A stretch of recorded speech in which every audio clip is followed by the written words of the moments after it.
why they hate us. So he says, they hate us because we champion a new world order of capitalism, individualism, secularism, and democracy that should be the norm everywhere. That's why they hate us.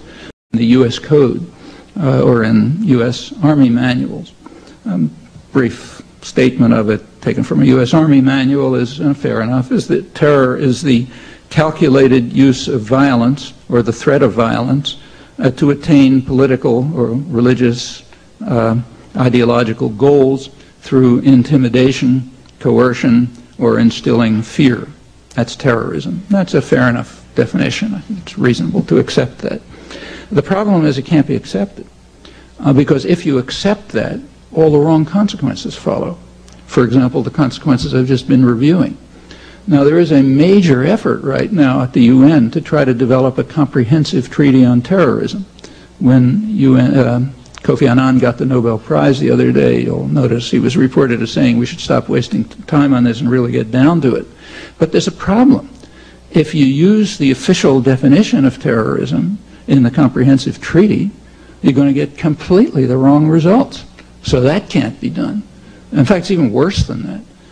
If you take a look at the definition of low-intensity warfare, which is official U.S. policy, you find that it's a very close paraphrase of what I just read. In fact, low-intensity conflict is just another name for terrorism.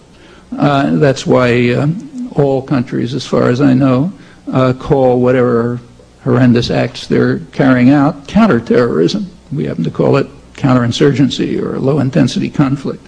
So that's a serious problem. You can't use the actual definitions. You got to carefully find a definition that doesn't have all the wrong consequences. There are some other problems. Some of them came up in December 1987 at the peak of the first war on terrorism. That's when furor over the plague was peaking, and the United Nations General Assembly passed a very strong resolution against terrorism, condemning the plague in the strongest terms, calling on every state to fight against it in every possible way. It passed unanimously. One country, Honduras, abstained. 2 votes against, the usual 2, United States and Israel. Why should the United States and Israel vote against a major resolution condemning terrorism in the strongest terms? In fact, pretty much the terms that the Reagan administration was using. Well, there's a reason. There was one paragraph in that long resolution which said that nothing in this resolution infringes on the rights of people struggling against racist and colonialist regimes or foreign military occupation to continue their resistance with the assistance of other states outside in their just cause. Well, the United States and Israel can't accept that. The main reason that they couldn't at the time was because of South Africa. South Africa was an ally of the officially called an ally. There was a terrorist force in South Africa. It was called the African National Congress. They were a terrorist force officially. South Africa, in contrast, was an ally, and we certainly couldn't support actions by a terrorist group struggling against a racist regime. That would be impossible. And of course, there's another one, namely the Israeli-occupied territories, and now going into its 35th year, supported primarily by the United States, been blocking a diplomatic settlement for 30 years now, it still is, and you can't have that. There was another one at the time. Israel was occupying southern Lebanon and was being combated by what the U.S. calls a terrorist force, Hezbollah, which in fact succeeded in driving Israel out of Lebanon.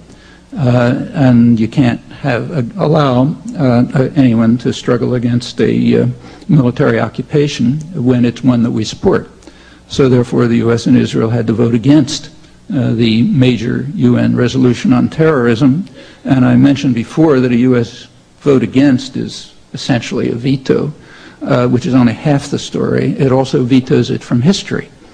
So none of this was ever reported, and none of it appears in the annals of terrorism. You look at the scholarly work on terrorism and so on, nothing that I've just mentioned appears.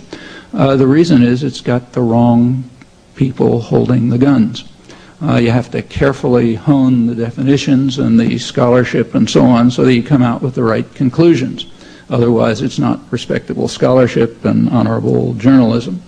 Well, these are some of the problems that are hampering the effort to develop a comprehensive treaty against terrorism. Maybe we should have an academic conference or something to try to see if you can figure out a way of defining terrorism so that it comes out with just the right answers, not the wrong answers. That won't be easy.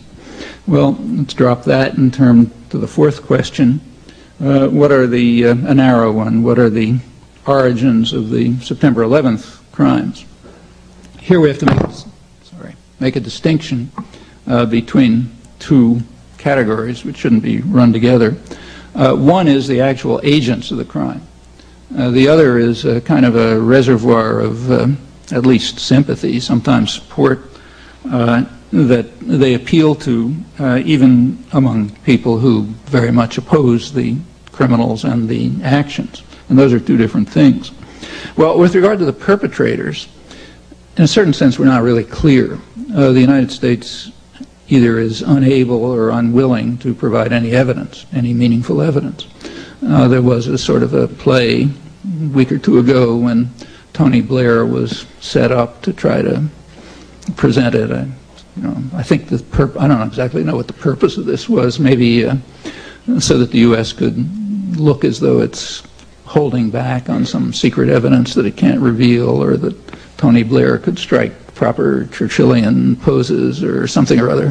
Whatever the PR reasons were, he gave a presentation which was, in serious circles, considered so absurd that it was barely even mentioned. So the Wall Street Journal, for example, one of the more serious papers, had a small story on page 12, I think, in which they pointed out that there isn't much evidence, and then they quoted some high U.S. official as saying it doesn't even matter whether there's any evidence because we're going to do it anyway. So why bother with the evidence? The more ideological press, like the New York Times and others, they had big front page headlines. But the Wall Street Journal reaction was reasonable, and if you look at the evidence, so-called evidence, you can see why. But let's assume it's true.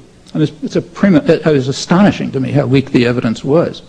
I mean, I sort of thought you could do better than that without any intelligence service. In fact, remember, this was after weeks of the most intensive investigation in history of all the intelligence services of the Western world working overtime trying to put something together. And it was a prima facie, it was a very strong case even before you had anything. And it ended up about where it started, with a prima facie case. So let's assume it's true. So let's assume that, as looked obvious the first day, still does, that the actual perpetrators come from the radical Islamic, here called fundamentalist, networks, of which the bin Laden network is undoubtedly a significant part. Whether they were involved or not, nobody knows. It doesn't really matter much. But that's the background, those networks. Well, where do they come from? Well, we know all about that. Nobody knows about that better than the CIA because it helped organize them. And it nurtured them for a long time. They were brought together in the 1980s, actually, by the CIA and its associates elsewhere.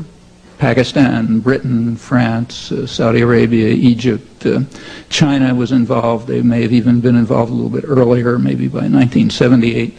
The idea was to try to harass the Russians, the common enemy. According to President Carter's national security advisor, speaking of Brzezinski, the U.S. got involved in mid-1979. You remember, just to put the dates right, that Russia invaded Afghanistan in December 1979. Okay. According to Brzezinski, the U.S. support for the Mujahideen fighting against the government began 6 months earlier, and he's very proud of that. He says we drew the Russians into, in his words, an Afghan trap by supporting the Mujahideen, getting them to invade, getting into the trap. Then we could develop this terrific mercenary army, not a small one, maybe 100,000 men or so, bringing together the best killers they could find, who were radical Islamist fanatics from around North Africa, Saudi Arabia, anywhere they can find them. They're often called the Afghanis.